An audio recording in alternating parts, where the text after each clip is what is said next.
Hello, everyone. Welcome back. This channel focuses on finance and global news explained in a clear and simple way. Today's video is about a major financial and geopolitical event that is impacting oil markets, global trade, and economic relations. The United States has seized a second oil tanker near Venezuela. This is not just a political story, this is a finance story. So let's understand what happened, why it matters financially, and how it could affect markets, companies, and global energy prices. Please listen carefully. The United States confirmed that it has seized a second oil tanker linked to Venezuelan oil shipments. According to U.S. authorities, the tanker was allegedly transporting oil in violation of U.S. sanctions. These sanctions restrict how Venezuelan oil can be sold, shipped, and paid for. From a financial perspective, sanctions directly affect cash flow, insurance, and global transactions. Venezuela's oil sector is state-controlled, which means oil sales are closely tied to government revenue. When oil shipments are blocked or seized, it directly reduces the country's ability to generate foreign currency. This is important because oil exports are Venezuela's primary source of income. The seizure was carried out by U.S. authorities as a law enforcement action, not a military operation. This distinction matters for markets.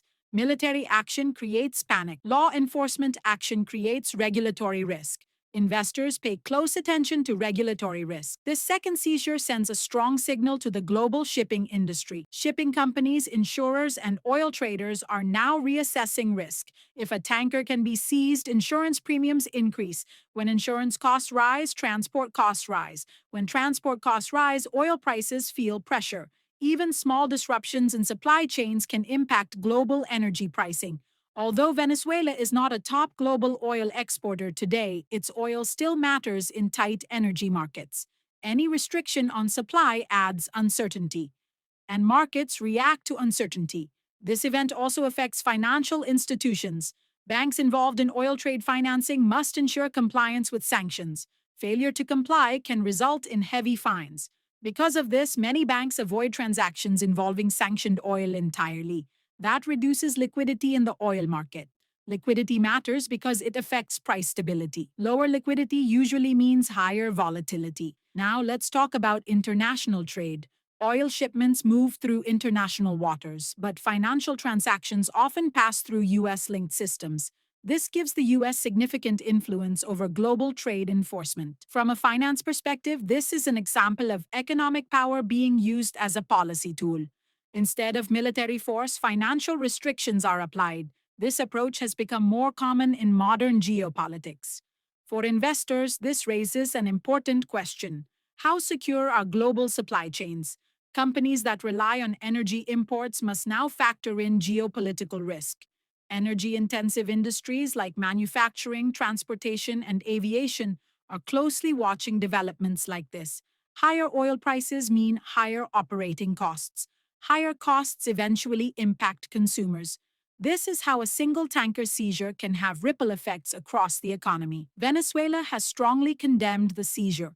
Officials say the oil belongs to them and that the action violates international maritime law. This disagreement increases legal and diplomatic uncertainty. Markets do not like uncertainty. Uncertainty often leads to cautious investment behavior. This can slow economic activity. U.S. officials have indicated that sanctions enforcement will continue. That means similar actions could happen again. For financial markets, this suggests ongoing risk in energy logistics. Traders, analysts, and investors will closely monitor shipping routes and enforcement actions. This story is trending in the United States because it connects finance, energy, and foreign policy. It shows how government decisions can influence markets without firing a single shot. Understanding these connections is essential for anyone interested in finance and global news. This is not just about Venezuela. It is about how global trade operates under sanctions, how oil prices react to risk, and how financial systems enforce political decisions. If you want to understand modern economics, you have to understand stories like this, because today money, energy, and power are deeply connected. If this video helped you understand the financial side of this news, please like the video and subscribe to the channel. More fact-based finance and global news coming soon. Thank you for watching.